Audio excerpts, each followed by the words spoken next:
Hey everybody. I'm just here in Colorado doing this month's, what month is it? It's May. May. I'm doing May's video Roma for supporters of the podcast. Thank you ever so much. I'm moving windows around here. Excuse my distraction. Thank you for your support. I'm using this new little Bluetooth thingamajig. Thingamajig's a good word, huh? Like I don't know. It's interesting how a word is unnecessarily large.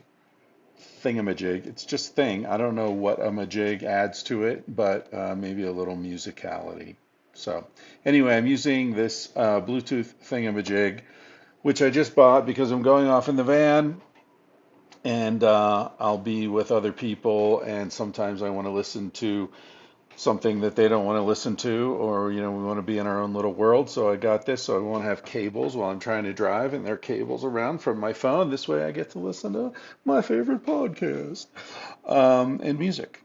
So speaking of music, I put up a some of my playlists on Spotify. I finally figured out how to do that. So if you're on Spotify, you can look for, I guess, Chris Ryan five-star playlist, something. I think that's what it's called. And then I actually only intended to put that up, but it turned out that a bunch of other playlists became public as well. I don't really know how that happened. When it comes to Spotify, I'm like your grandfather, like, oh, the email comes through tubes. Like, I have no idea. Spotify perplexes me. I don't know if it's just a very poorly designed user interface, but it seems to me like everything I want to do on Spotify is a giant pain in the ass. So I asked one of my 30 to or 27 to 34-year-old friends to do it for me, which works out pretty well. Uh, anyway, so welcome to the May Video Roma. I am in this little house, this funky little house in Colorado that I've been in for 2 months now. Going to be heading off in the van at the end of May, as I mentioned. So your next video Roma will probably be recorded in some forest in Idaho or Oregon or Montana or somewhere like that. So let's check this stuff out. I'm looking at the podcast supporter forum, and I'm looking here at, oh geez, I've made a mess of my windows. So I'm looking. Okay, introductions, useless banter. This is um, someone added a thing here, April 30th. Oh, no, this is somebody who wanted to chat on the forum. This wasn't actually a question. This is someone who's like wanted to get a conversation started on the forum. What do we have here? Cat person. Um, People are asking about the cat person story. I am going to address cat person and the others, the comments that I've received on that, and the other what makes this thing great, as I do additional episodes of what makes this book great. So I don't want to sort of everything's sort of a muddle as it is. So I don't want things to get too muddled. So I'm going to limit my conversation, my responses to comments about that to that series. So I am going to turn now to, let's see, okay. Oh, drat, just missed the April Roma. I have a couple of questions I'd like your perspective on. This is from John Hilberger, 60. Um, an answer on either or both of them would be fantastic. First, what drew you to the Transcendentalists in your youth? Has your opinion on writers like Thoreau, Emerson, and Whitman changed over the course of your life? Okay, good question.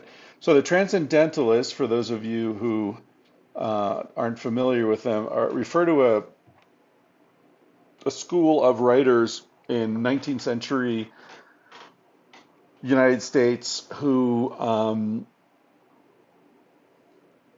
had a lot in common. Some of them were friends. They knew each other. Emerson, Thoreau were good friends. I think Whitman met Emerson at one point. Um, I don't know that Melville knew any of those people, but he's often considered a transcendentalist. Um, and what joined them was the sense that, as most of them were Christian officially, but I think that they would agree that they all had a sense of the supernatural or God residing in the natural world. So that there was the natural world was a reflection of higher realms that are just barely perceptible to the human intelligence. And so Thoreau, you probably know, lived at Walden Pond for a couple of years, mostly by himself. So he's sort of famous as, Thoreau and Emerson were very well known for their philosophy of self-reliance. Emerson wrote a famous essay, I think it's called Self-Reliance. Um, so they sort of connect to various philosophical traditions, the tradition of American individualism being one of them, take care of yourself, help your neighbors, but don't need their help necessarily unless it's really dire. Um, they also connect to Buddhism. They were vaguely, some of them were aware of Buddhism, although most Buddhist texts hadn't been translated into English. So whatever awareness they had was pretty distant, probably. But there's definitely a Buddhist strain in the American transcendentalist tradition of sort of a worship of peace and quiet and solitude and the natural world, as I said. Um, and so what attracted me to them was, that their thinking sort of aligned very naturally with my own. At that time, I was very much into solitude and contemplation and a sort of rigorous questioning of premises and assumptions. And they were also very much, Thoreau especially was very much about like think for yourself. Don't just believe what your community tells you, what your culture tells you. And I found that very attractive. Um, so now the second part of the question is, has my feelings or my opinions about these people changed over the course of my life? Yes, certainly. I think, I've come to see the limits of that very self-reliant approach to life. I'm much more about community at this point in my life, although I am still sort of curmudgeonly, I have to admit. When there are too many people around for too long, I can get kind of grouchy. So I like people. I like certain people a lot, and I want them around, but I don't necessarily want them around all the time. Uh, and so I guess, it's kind of a cliche, but when you're young, you start often with sort of a purist feeling about things. You think you understand things, and then as you get older, it gets messier and messier, and you sort of end up somewhere in the middle. So I feel like that's happened with me. I remember there's a line in Walden. There's a section in Walden where he says, "I wanted. Why did I?" It's a small chapter. It's called like "Why I Went to the Woods" or something like that. And he says, "I wanted to drive life into a corner and reduce it to its most elemental qualities." I'm paraphrasing. But I really understood that hunger to like what to know what is life? What the fuck is this? What is this? I want to know before I just waste it all, before I just get distracted and the whole thing goes by and I don't even really know what the hell happened. So I think that's something about Thoreau and um, certainly Melville. If you've read any of his short stories, Bartleby the Scrivener is really interesting.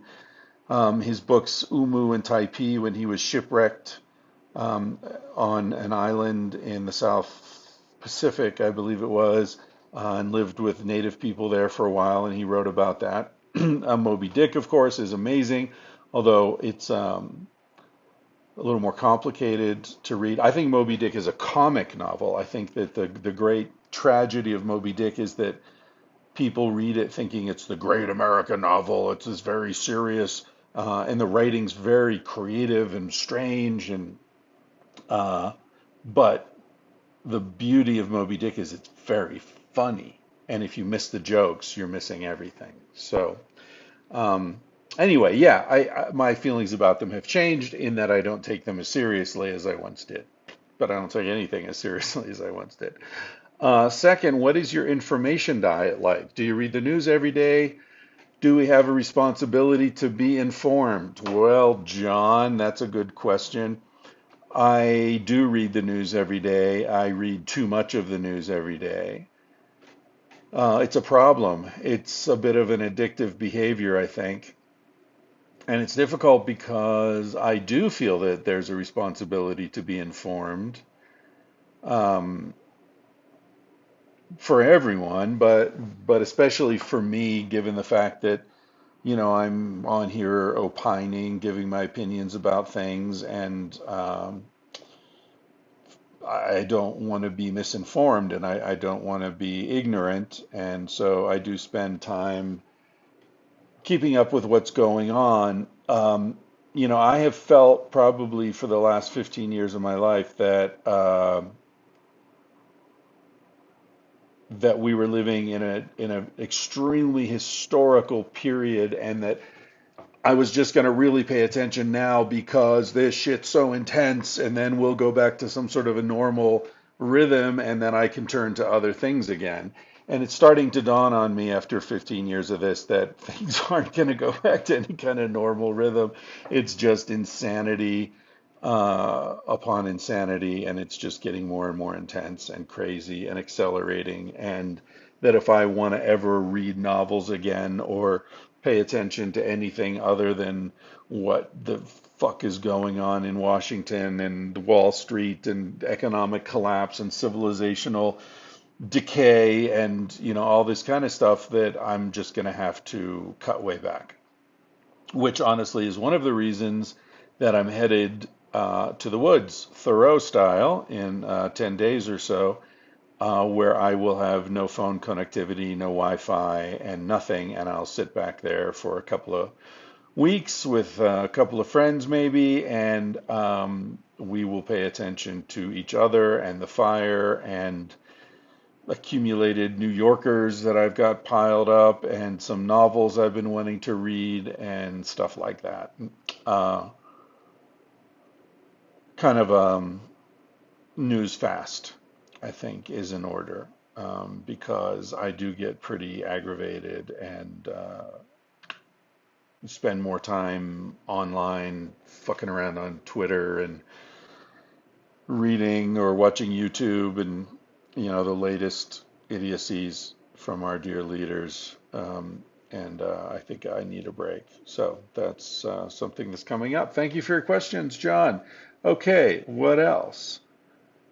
All right, here's another one. That's not really a question. Okay, here's one.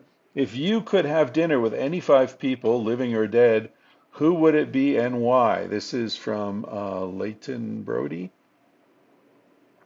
I realize this is a cliche question, but it's something that when I'm surrounded by people I don't know very well and the conversation needs picking up, I will ask. I feel like the answer can say a lot about someone, not just their general interest, but who they are as a person. Yeah.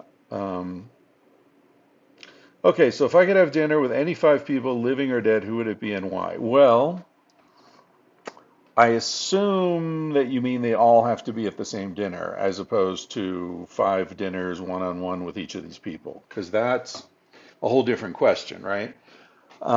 Because there are people that I would love to meet and spend time with, but if it's me, Einstein, and Gandhi, I don't think Einstein and Gandhi are going to be talking to me much.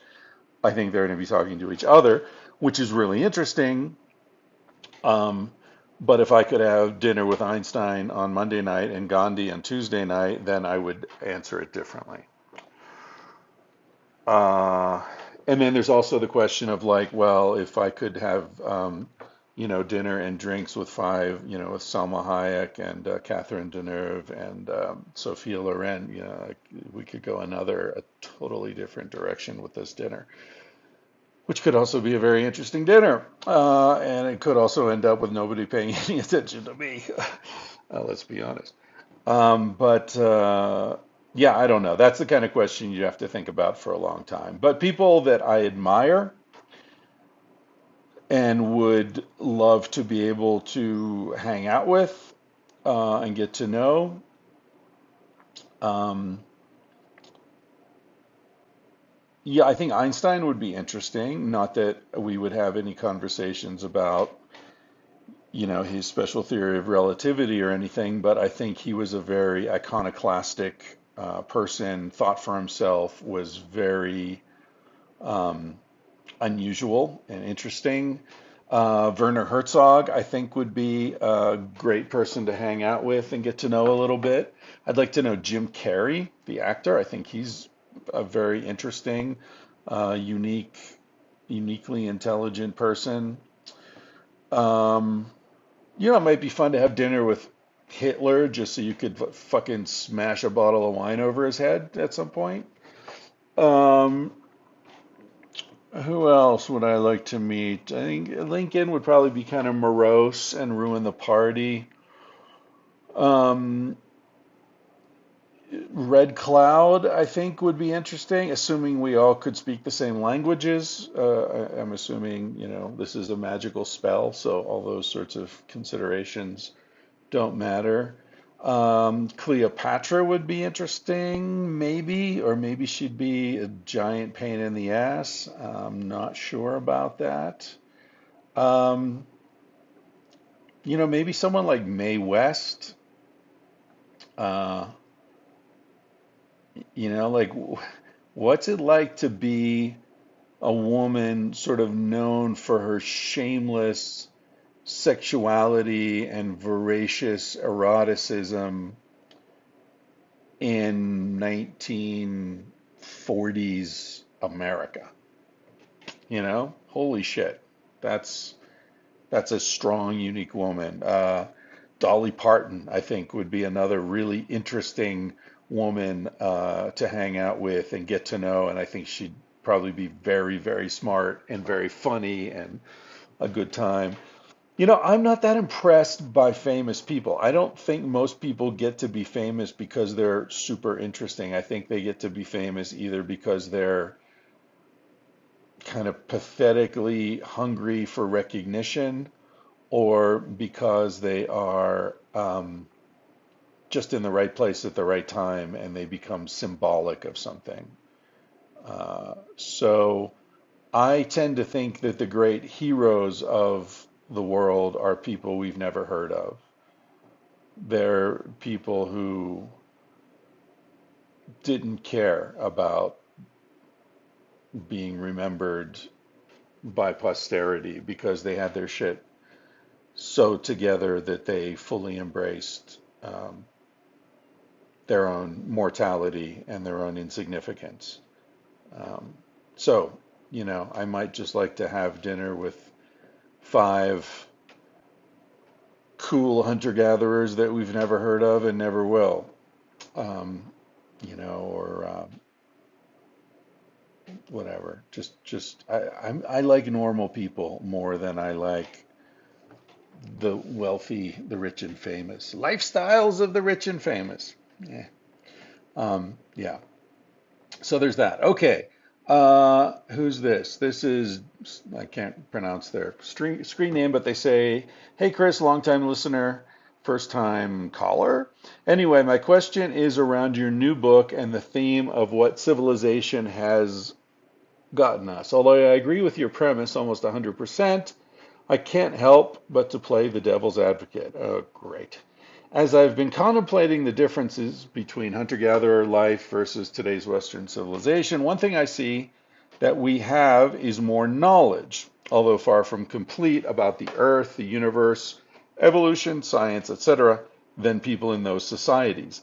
The debate can be had whether or not our progress has been worth this knowledge accumulation, or the debate on whether this knowledge has to be tied to civilization necessarily.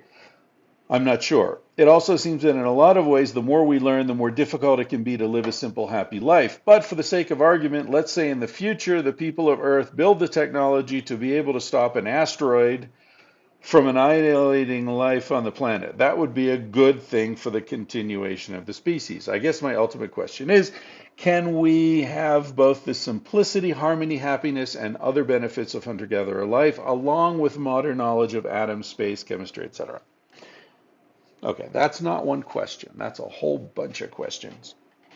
So I would say, first of all, question the premise, right?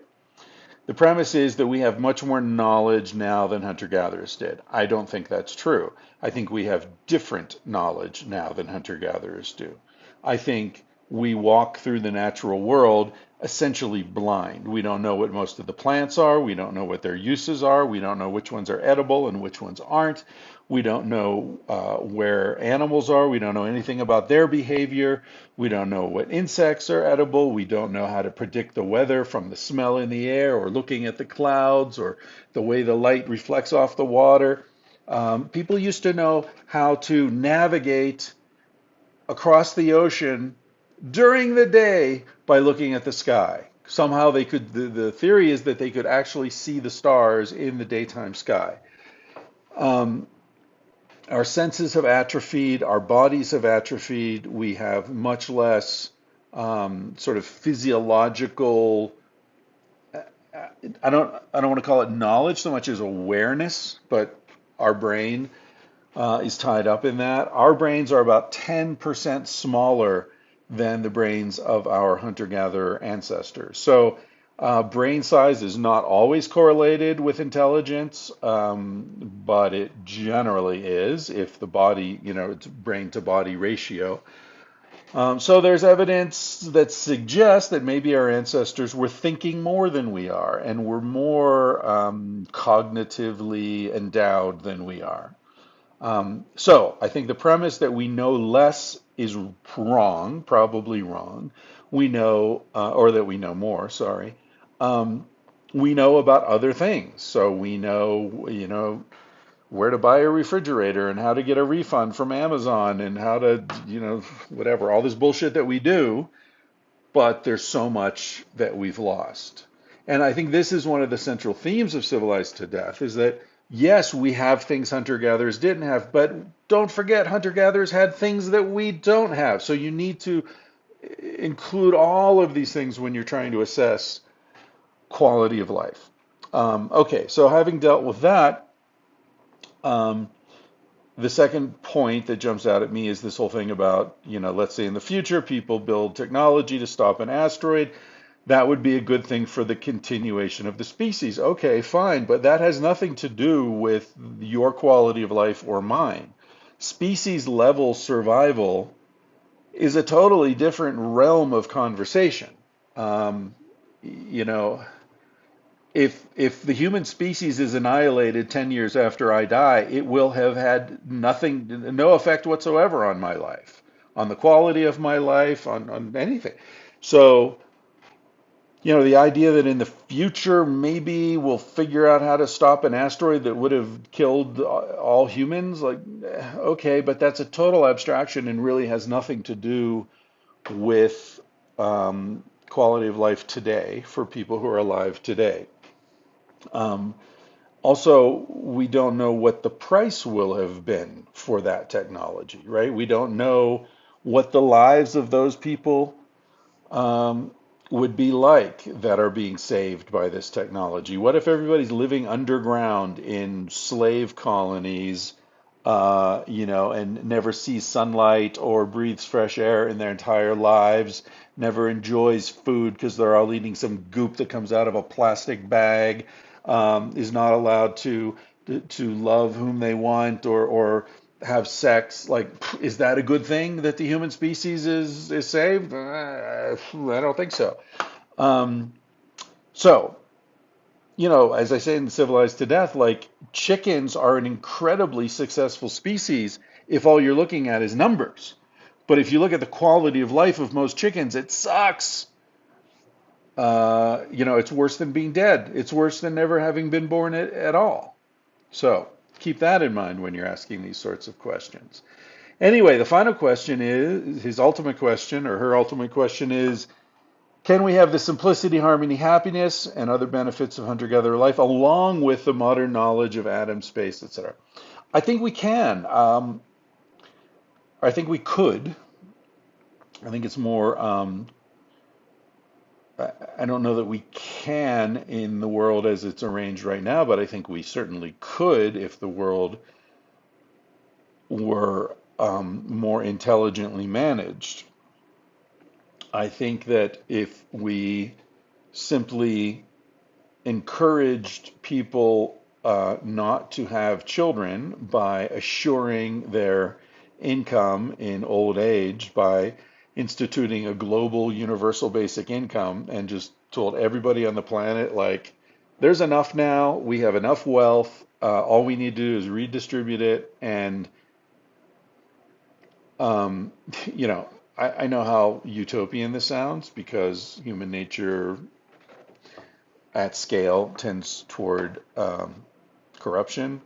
But let's say an alien species came and took over the planet, and they happened to be cool, and they said, okay, here's what we're doing. We're going to run all your factories. We got robotics out the wazoo, so we can, create whatever we need, and there's enough wealth that everybody can have what they need. Everybody can get the equivalent of, $2,500 a month for every adult, and whatever the local economic value is. So it's enough to rent a place, live comfortably, and if you want to do something in addition to that to make more money, go ahead, whatever. But the point is, if they said you're set into old age, you're fine. You don't need to have a bunch of kids to take care of you when you're old. You're covered. Your medical care is covered. Your expenses are covered. That would remove one of the primary reasons that people have lots of kids. Um, and if we simply stopped reproducing at this exponentially increasing rate, and most people didn't have kids, again, I'm not advocating euthanasia or genocide or forced sterilization or any of this other shit that people tend to get accused of anytime they talk about population reduction. All I'm saying is make it worthwhile for people not to have kids and remove one of the primary motivations. And most people won't have kids. And what will happen? World population will start reducing pretty rapidly because people are going to keep dying, even if not many of us are being born. And we get to what? 500 million people? 100 million people? Can you imagine 100 million people on this planet? You could eat whatever the fuck you want. You could have as many campfires as you want. You could use resources without really worrying about it because there would be so many resources that you really wouldn't have to worry about fucking shit up because you've only got 50 or 100 million people. So as long as you avoid stupidity like nuclear power that creates all this plutonium that nobody knows what to do with and contaminates the world forever, as long as you don't blow the place up, 100 million people could live on this planet perfectly forever. Totally sustainable. So yeah, I think those people could combine the benefits of hunter-gatherer life, the community, the small scale sort of reputational value that people have in small scale societies, the incredibly high quality of life. Everything could be, all the food could be locally grown and managed, and you wouldn't have to have industrial agriculture. People could hunt and fish, and fuck, it could be great. And of course, they don't need to forget about atoms and space and chemistry and the rest of it because they've got, solar panel arrays and wind farms and all that kind of technology at their fingertips. Okay, next question. What do you think of democracy? Oh. Is it really the best option, even if imperfect? Should my opinion on coronavirus policies count as much as that of a doctor? Since I'm a real estate agent, I know I don't directly vote on such policies, but I vote for a representative. Sometimes I fear I've been sold a story about democracy that's similar to the PPN one. What's PPN? Maybe NPP, the narrative of perpetual progress. Anyway, Isota Cobianco. I think there's certainly problems with democracy. If you have an ignorant population, they tend to vote for ignorant candidates. Uh, but I often think of that experiment somebody did where they had a big jar full of marbles, I think it was, and they asked people to guess how many marbles were in the jar, and people, guessed all over the place, right? And but when they got a lot of people to guess, and then they averaged out the guesses, it was extremely close to the true number of marbles in the jar. So there is something about the wisdom of crowds um, that enters into this question. I think that it's a complicated question because, of course, the world would be better if it were ruled by a benevolent dictator named Christopher Ryan, this guy. But, I don't necessarily want some other so-called benevolent dictator to rule the world, and I'm sure most people wouldn't want me ruling the world. So we're kind of stuck with representative democracy as the best of a bunch of bad options because otherwise, um, we end up with some sort of dictatorial rule that doesn't allow for change. And I think that when we talk about democracy, we also need to talk about the fact that the United States is at best a very poor democracy. The fact that voting is made difficult, like why should voting be difficult? Uh, why is it not a holiday? It's not a holiday because they don't want, particularly the Republicans, don't want people who have jobs to vote. They want rich old people to vote because they vote for Republicans. So they make it very difficult for people with jobs to vote. They close polling stations so that the lines are really long. And there's all this bullshit that goes on in America. And, Americans talk about how we have the best democracy in the world. That's total bullshit. Total bullshit. You're encouraged not to participate. That's not a good democracy. There are hurdles put up for you if you're poor or you're black or you live in the wrong part of town. They make it very difficult for you to vote. Right now, Trump is, saying all this shit about how it's illegal for people to vote by mail, even though everyone in the military votes by mail and has been for decades. People in, I think, 20 states vote by mail, and there's never a problem. But oh yeah, now it's a big fucking issue because, of course, they don't want people to vote. They only want their people to vote.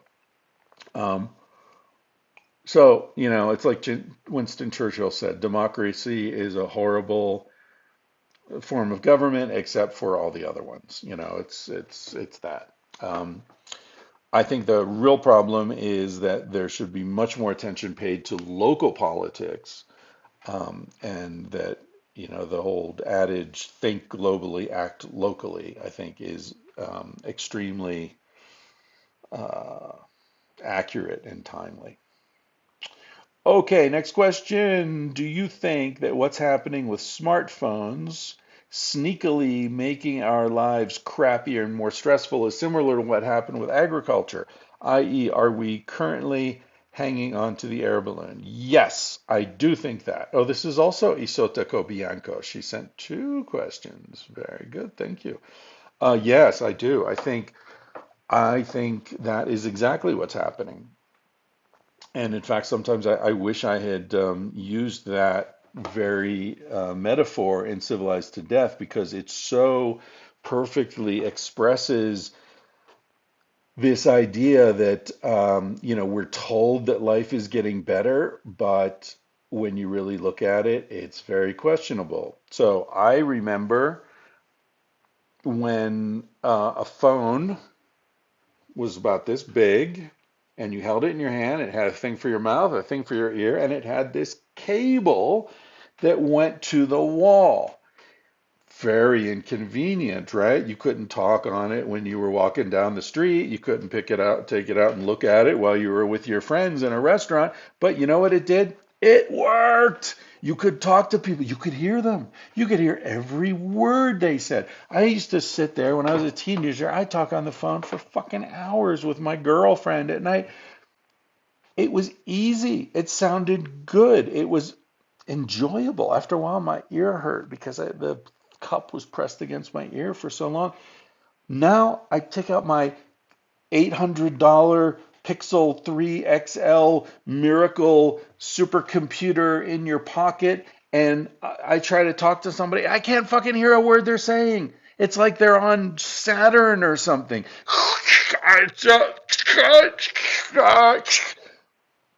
This is improvement. This is better. Oh, and by the way, the government and Google and Verizon and any fucking company that wants knows exactly where you are. They know what you're buying. The goddamn phone can listen to you even when it's turned off. What?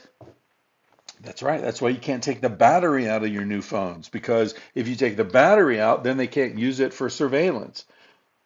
I know maybe I sound crazy to some of you, but I mean, I've been told this by reputable people that even when your phone is turned off, it is still sending signal to a tower and it's still capable of monitoring conversations in the room. So, I think the value of these incredibly convenient devices that they've somehow convinced us to pay for is very suspect. And I think it's exactly the hanging onto the air balloon because what happens? You forget how to read maps or you never learn because you grew up with these phones. So you don't know how to go anywhere without your GPS. You become dependent upon it. Something that starts out as a convenience then becomes a necessity. And then they got you. Yes. Okay. Oh my God, how many questions? You guys are sending more questions now. The first couple of months were easy, but now you're on to me. Okay, Chris, this is hmm, Turno Martin. I don't know, maybe the person's name is Martin. Chris, quick question that just came to mind. You often use the example of people winning money at a casino and what that actually means. Nobody wins anything but the latter, and the casino, in other words. About that, I'd love to hear you yak about why you think people swarm those places. Going to Vegas isn't just an American drenched mania. People from all over the world spend their savings to visit that city. For some, it's the glamour of the place, the thrill of gambling and whatnot, but I can't wrap my head around why folks spend time in these skeevy buildings. Uh, People look very unsatisfied in the casinos. By the way, you can all read the questions on the forum at my website. These are all publicly posted here. Um, I'd love to hear your 2 cents about it. Okay, well, my 2 cents about Las Vegas is that Vegas is everything that I hate about America, all in one place. I've only been there once when I was invited to speak at a giant swingers convention in like 2009 maybe. I think it was before Sex at Dawn came out.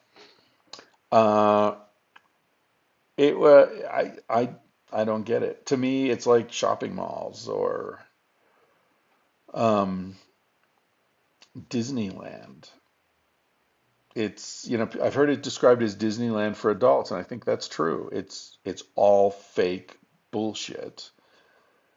But the fact is that we are so constantly encouraged to respect and admire and consume fake bullshit that when you build a temple to it, people flock there. I think Las Vegas is a perfect indication of how sick and sad and empty American society is, and as you suggest, a lot of other societies, because people want to go there. They want to go there so bad and lose their money. Now, some shit there, okay, maybe they want to go hear Celine Dion or Wayne Newton or whatever the show is. Um, I get that. Some shows are cool, some musicians are cool, some comedians are great. I get that. But the people who go there to gamble, I think the thing about gambling that's so interesting is that it preys on everyone has this very deep need to feel special, to think that they're the one. That's why, these mythologies of the normal person who gets struck by lightning and then becomes a superhero, or, someone's stung by a spider, they become Spider-Man. It's like it's all about the normal person who's transformed into someone totally unique and powerful and special, and the chosen one is a very deep human archetype. And I think that what casinos do is they encourage you to entertain that notion that, okay, I know the odds are against me, but I beat the odds. I'm special. I'm not just the average person. I'm, you know, whatever. And it's not even skill, right? Like maybe at the poker tables there's some skill involved, but the fucking, the thing where you pull the handle and the like this has nothing to do with you. You just happen to be the idiot sitting there feeding coins into this machine. I don't understand that stuff at all. I imagine the way I explain it to myself is just that these people's lives are so empty that this is better than sitting at home and being in their lives. It's very sad. But that's what addiction is, right? People who are taking heroin and or are alcoholics or are working out 10 times a day, they're addicts too, and a lot of them are hiding from uh, their lives, the reality of their lives. Okay, let's see. Two more questions here. Well, this one looks like comprehensive. This is a complicated question. Um,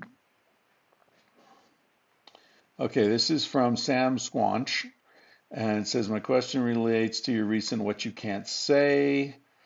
Da, da, da. My question, what do you think are a few things future humanity will think is laughable or just strange about life on Earth in 2020? This is contingent on there actually being a future humanity to look back on us. Yeah. I think the way we treat animals will be seen as barbaric and absurd. I think the way we deal with old age and death will be seen as nonsensical and pathetic, that we refuse to let people die with dignity, that we put them through unnecessary surgeries and pump them full of chemotherapy and radiation when they're terminal. And the doctors know they're terminal, and, oh, we'll get you, we'll slow it down, and it's a war on death. And, um, very few people are actually offered the alternative of no treatment, at least in American medical culture. The truth is you could live another, roughly 6 months at home and we'll give you pain meds and you'll be comfortable, and or maybe you can live a year and you'll be puking every day and all your hair will fall out and you'll lose 40 pounds and you'll be shitting the bed. And most people aren't even given that option. They're just put on plan B, and the last year or months or years of their lives are horrible, painful, and expensive. But that serves the system. It serves the income requirements of the hospital and the doctors and the pharmaceutical companies. So I think that if there is a decent humanity in the future, they'll look back and they'll say, why the fuck did you let yourselves be ruled by corporations? How did you let them get so out of control that they turned on you and became parasites on humanity? I think our refusal to seriously talk about intentionally controlling global population is another area that will be um, ripe for re-examination. All right, last question. Your friend Joe Rogan recently inked an exclusive multi-year contract with Spotify worth 100 million. Thoughts? I'm still thinking about this. This just happened yesterday, and I don't have a lot of very articulate thoughts on that yet. Maybe I'll address that one in the next video, Roma. I see people are starting to walk into this house. Belly dancing class is apparently over, although it's not supposed to be over until right now. I don't know how they escaped belly dancing class. Here's some belly dancers over here. Say hi, ladies. What did you learn today? Oh, a lot of hard things. Do you want to demonstrate something? Yeah, sure. The tongue seemed the hardest one. That's the hardest one. All right, wait. This is a special bonus, okay, within a bonus. Okay, here we go. Yeah, it's like, Oh, yeah.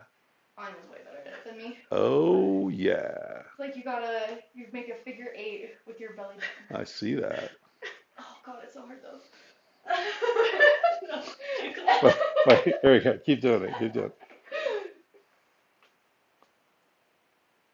it. Oh, yeah. Belly. All right, we're going to end it there. Thanks for tuning in. You never know what's going to happen in your monthly video, Roma. See you next time.